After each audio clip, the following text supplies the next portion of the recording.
가시기 전에 잠깐 포럼이 있는데요. 그 포럼도 제가 하게 돼서 너무 오래 서 있는데 괜찮습니다.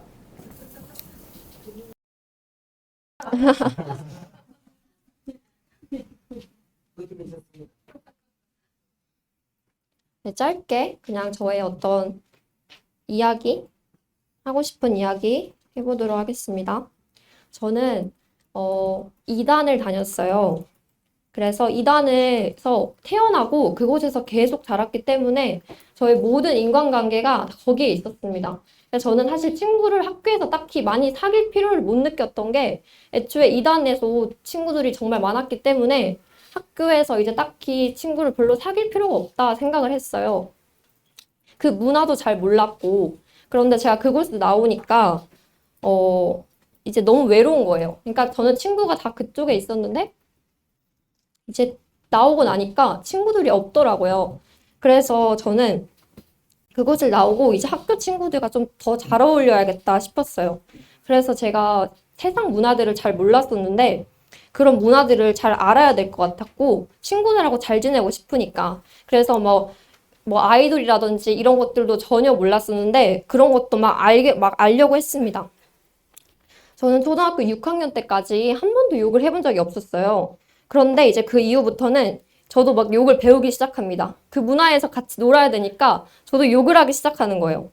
그래서 처음에는 되게 양심에 찔리고 막 조그만한 욕도 잘 못했었는데 시간이 지나니까 너무 무뎌지면서 심한 욕도 그냥 막 서스럼 없이 나가게 됐습니다. 그래서 뭔가 욕을 해야지 약간 친구들과 더 가까워지는 친근한 느낌이 약간 들었어요.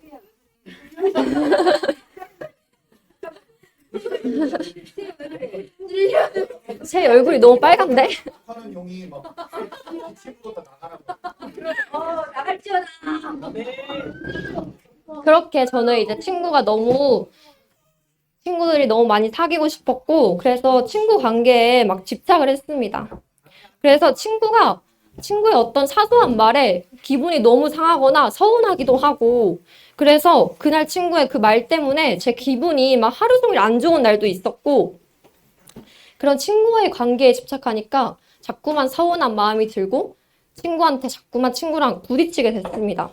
그래서 막 친구가 많아 보였으면 하는 마음에 인스타 하잖아요. 막 인스타 팔로워 수가 막 많았으면 좋겠다. 그리고 제가 어렸을 때는 페북을 했었는데 페북 친구 추가가 올 때마다 너무 막 기분이 좋고 얘 누구지? 막 이런 식으로 계속 집착을 했습니다. 뭐 예를 들어서 또 학교에서 세 명이서 무리가 만들어질 때면 세 명일 때 막 두 명끼리 이렇게 되면 혼자 소외되고 그런 일 있잖아요. 그래서 저는 막 세 명끼리 만들어질 때가 되게 많았는데 그때마다 나 혼자 소외되지 않으려고 진짜 노력을 많이 했습니다. 그래서 안간힘을 쓰면서 세 명이서 어떻게든 소외되지 않으려고 노력을 했습니다. 그때 너무 힘들었어요. 내가 소외되지 않으려고 하는 과정에서 또 다른 친구를 소외시키기도 했고, 그런 식으로 서로 서운해하고 서로 미워하기도 하고 때로는 그런 식으로 정말 싸우기도 많이 싸웠습니다. 어떤 무리에 들어가려고 또 어떤 무리에서 떨어져 나오지 않으려고 늘 노력했던 것 같아요. 그런데 제가 이제 예수님을 만나고 나서 점점 변하기 시작했습니다. 친구 관계에 더 이상 집착할 필요가 없어졌어요. 제가 무언가를 알게 되었기 때문입니다. 그 무언가가 무엇일까요? 바로 하나님이 나와 함께 하시고 친구들은 내가 진짜 복음으로 살려야 되는 대상이지 내가 함께 그 사탄의 문화에서 함께 속하면서 분별 없이 같이 놀고 어울려야 될 대상이 아니라는 것을 깨달았기 때문입니다.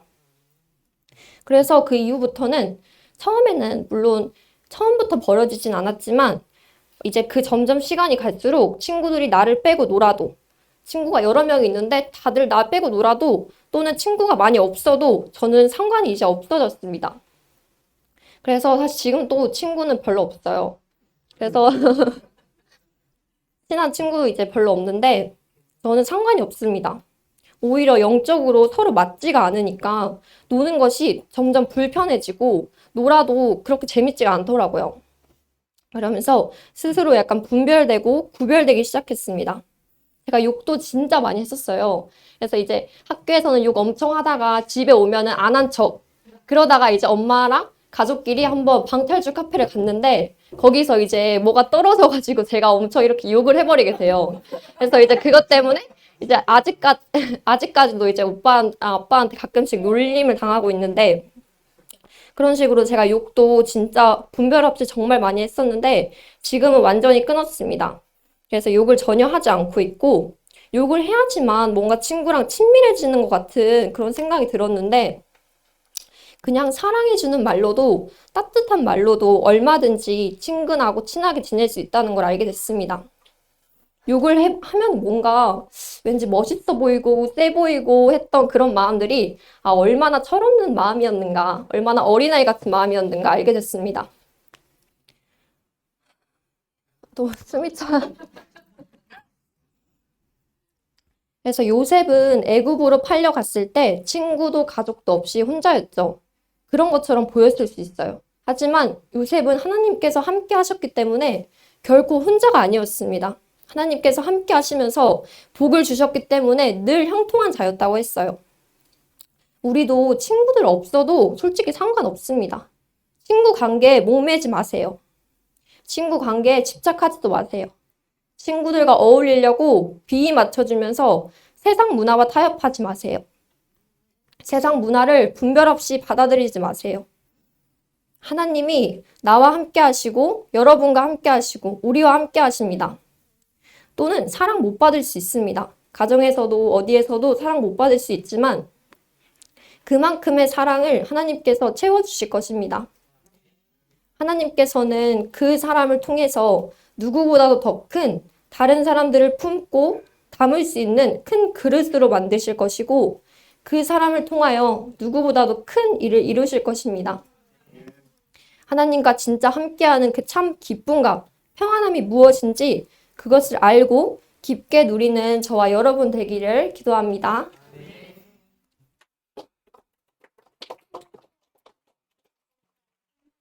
이제 두 마음 품지 말라라는 주제로 경찬 선생님 나오셔서 말씀 전해주시겠습니다.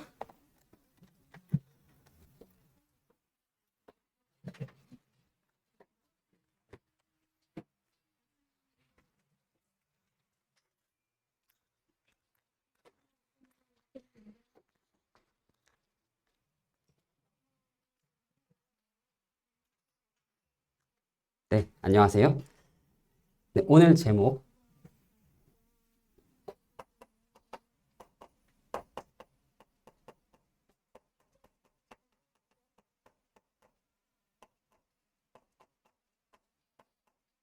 오늘 제목은 두 마음 품지 말라. 그리고 성경 구절은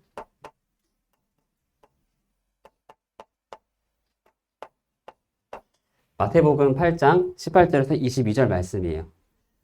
오늘 민혁이가 새로 왔는데 참 기분이 좋습니다. 그리고 오늘 이 말씀 제목하고 성경 구절에서 딱 두 가지 이해하면 오늘 예배 성공입니다. 그래서 제가 좀 이렇게 설명을 해드릴게요. 자, 1번.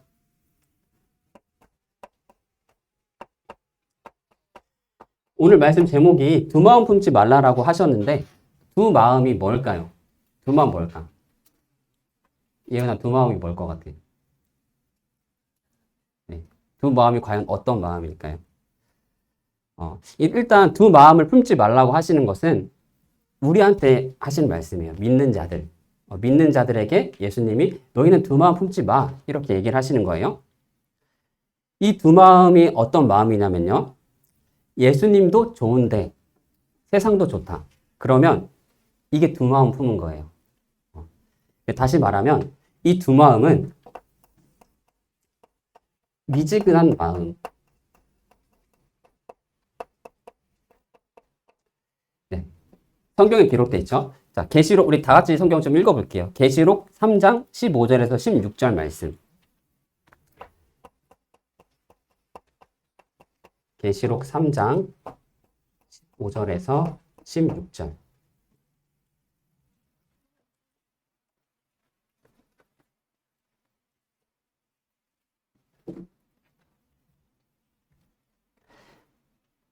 네, 우리 다 같이 읽도록 하겠습니다. 시작. 내가 내 행위를 아노니 내가 차지도 아니하고 뜨겁지도 아니하도다.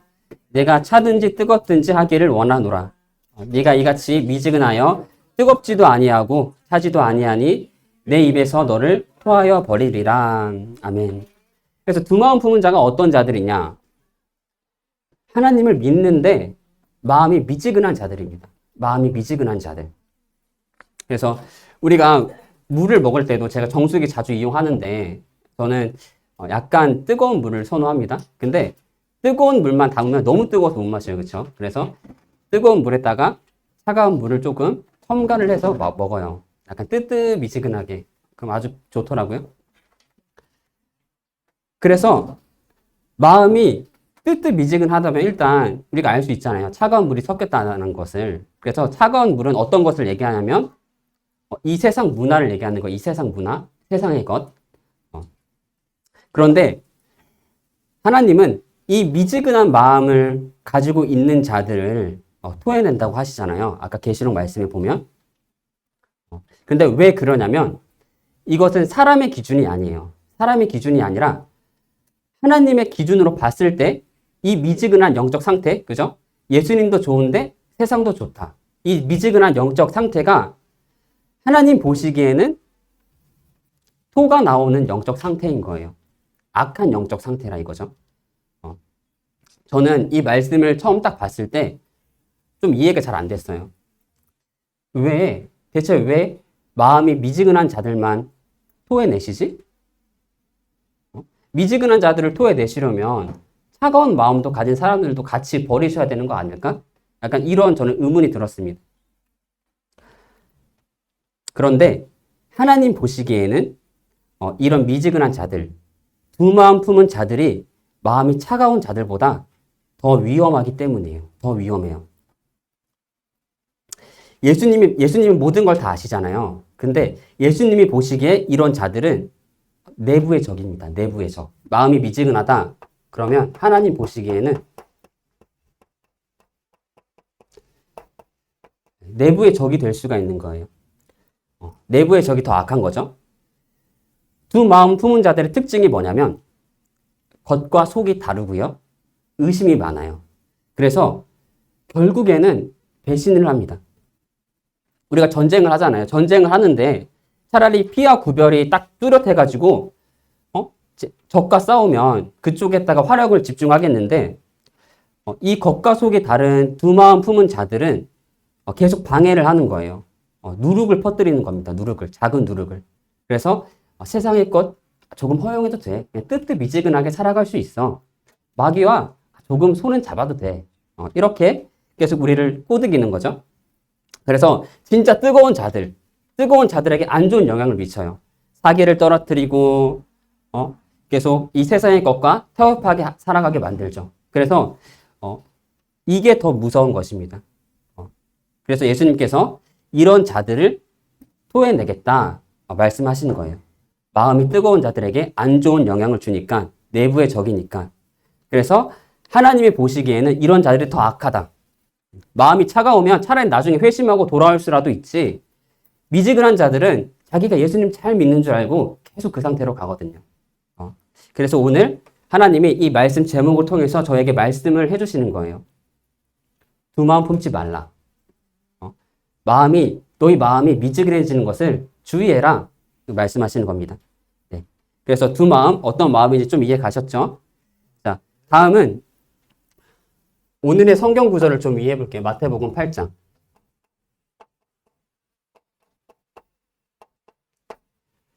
오늘 이 성경 구절은 아까 나눈 이 두 마음 품지 말라의 예시입니다. 예시. 그래서 일단 오늘 이 말씀 상황이 어떤 상황인지 좀 설명을 먼저 해드릴게요. 상황은 이제 예수님이 이제 사역을 시작하셨어요. 사역을 시작하시는데 예수님이 가는 곳마다 막 병든 자가 다 치유되고 기적이 일어나고 막 귀신이 떠나가고 눌린 자가 자유케 되고 그러니까 하나님의 능력이 실제로 나타나니까 정말 많은 사람들이 예수님을 따르기 시작합니다. 어디 한 자리 해보려고, 아니면 내가 진짜 이 문제 해결 받으려고 막 따라다녀요. 그래서 사람들은 이제 그 기적과 표적을 보고 이제 아는 거죠. 아, 예수님이 진짜 메시아구나. 나의 구원자구나. 이렇게 알고 따르기 시작하는 거예요. 근데 이걸 어떻게 알 수 있냐면 19절에 보면 나와요. 한 서기관이 나와 예수께 아뢰되 선생님이여 어디로 가든지 저는 따르리이다. 그러니까 이 서기관이 이렇게 얘기하는 거예요. 예수 그리스도 나의 구원자. 그래서 예수님이 어디를 가든지 어떠한 상황 속에서도 저는 예수님 무조건 따르겠습니다. 이렇게 하는 거죠. 굉장히 충성스럽죠. 딱 봤을 때는 그죠? 그런데 예수님은 우리의 모든 것을 다 알고 계시잖아요. 우리 중심, 마음 깊은 곳, 내가 죄와 타협하는지 타협하지 않는지, 내 마음이 미지근한지 다 알고 계셔요. 그죠? 그래서 예수님은 이것을 알고 계셨어요. 그래서 우리가 21절에 보면 좀 이해할 수 있습니다. 21절. 읽어드릴게요. 제자 중에 또 한 사람이 이르되 주여 내가 먼저 가서 내 아버지를 장사하게 장례하게 허락하옵소서. 이렇게 한 제자가 말하죠. 이어서 예수님이 말씀하십니다. 예수께서 이르시되 죽은 자들이 그들의 죽은 자들을 장사하게 하고 너는 나를 따르라. 이렇게 예수님이 말씀하세요. 예수님 뭐라고 하시는 거냐면 아빠 장례 치르지 말라고 이렇게 얘기하는 거예요. 너무하다는 생각 안 드나요? 이게 들 수가 있죠. 충분히. 그죠? 그런데 예수님은 여기서 영적인 우선권을 저에게 말씀해 주시는 거예요. 영적인 우선권. 누가복음 14장 26절. 우리 같이 읽어볼게요.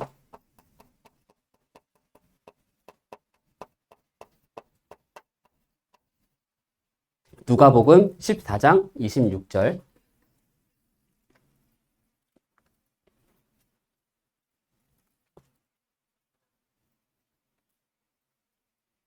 자, 시작.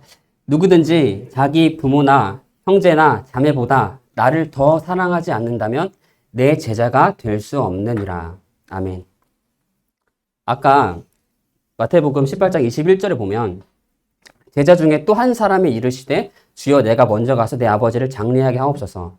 근데 아까 누가복음 14장 26절 말씀 보면 내 제자가 될 수 없대요. 자기 부모나 형제나 자매보다 나를 더 사랑하지 않는다면 내 제자가 될 수 없느니라. 아까 말씀했죠. 제자 중에 한 사람이 먼저 가서 뭐라고 말하냐면 주여 내가 먼저 가서 아버지를 장사하게 하옵소서. 이렇게 얘기합니다. 그죠? 그래서 중요한 거는 먼저 가서예요. 먼저 가서. 이것이 세상의 누룩이고 우리 마음을 미지근하게 만들고 두 마음 품게 만들어 버립니다. 먼저 가서가. 여러분 우리는 먼저 뭐를 구해야 되냐면요. 하나님 나라와 그의 의를 구해야 될 줄 믿습니다. 예수님은 말씀하시는 거예요. 하나님 나라가 더 중요해. 이렇게 말씀하시는 거예요. 하나님 나라가 영순위에서 밀려나는 순간 시간이 계속 지체가 되는 겁니다. 먼저 할 것이, 내 생각에 먼저 할 것이 너무나 많거든. 그래서 예수님은 이 땅에서 3년 동안 와서 사역을 하시는데 먼저 뭐를 뭐 하고 자시고가 없는 거예요. 장사하는데, 장례하는데 몇 달, 또 뭐 중요한 일 터지면 뭐 1년, 2년, 뭐 시간이 계속 지체가 되는 것입니다. 그래서 예수님이 말씀하세요. 그거 신경 쓰지 말고 너는 나를 따르라. 가족을 미워하라는 것이 아니에요. 다 내려놓으라는 겁니다. 그것마저 내려놔라. 예수님 말씀하시는 거예요. 그것마저 내려놓고 너는 나를 따를 수 있겠니? 질문하시는 겁니다. 가족 내려놔라. 금을 내려놔라. 시간이 없다. 장래가 중요한 것이 아니다. 라는 것이에요. 그래서 예수님은 하나님 떠난 사람들이 너무나 많기 때문에 주위에 죽은 자들이 너무나 많기 때문에 정확한 분별을 하시고 그것을 말씀해 주신 것입니다. 그래서 저는 처음에 그래서 이 말씀 봤을 때 예수님 좀 너무했다. 어떻게 아버지 장례도 치르지 말고 나를 따르라고 하셨나. 굉장히 좀 너무하지 않나? 이런 생각 많이 했어요. 읽을 때마다 사실. 그런데 이번에 말씀 준비하면서 그 말씀 또 묵상해 보고 제가 이제 여기도 이렇게 전도하고 선교도 이렇게 갔다 오고 이렇게 하다 보니까 이 말씀이 조금씩 이해가 되더라고요. 여러분 때로는요. 하나님 나라를 위해서 내 생각과 굉장히 다르더라도 결정을 해야 될 때가 있어요. 근데 그것은 모든 것을 아시는 하나님께서 보시기에 굉장히 선한 것이에요. 그게 가장 좋은 길입니다. 그래서 결론입니다. 결론. 결론은 예수님이 오늘 질문을 하시는 거예요. 너희가 나를 따르겠니? 아니면 죽은 세상을 따르겠니? 이렇게 말씀하시는 겁니다. 둘 중 하나이지 중간은 없습니다. 장래도 하지 말고 나를 따르라 하시는 만큼 예수님은 구별되기 원하시는 거예요. 구별되기. 아까 초은이가 얘기했던 것처럼 구별되는 거. 다 떠나가고 없어도 하나님 원하시는 한 사람은 구별되기를 예수님이 원하십니다. 그래서 세상도 좋고 믿음도 좋다고 하는 것. 나는 예수님이 좋아. 근데 친구들하고 노는 것도 좋아. 뭐 이런 거 있잖아요. 이런 것은 하나님 보시기에 두 마음 품은 거예요. 이 불신자들이 가득한 이 세상 문화를 따라가는 것. 한편에 그것을 허용하는 것. 이게 누룩이 되니까 하나님 그것을 주의하고 멀리하라고 하시는 겁니다. 그래서 우리는 예수님, 세상 둘 다 좋아하는 것이 아니라 예수님만 선택하는 모두가 되기를 기도합니다. 네, 마쳤습니다.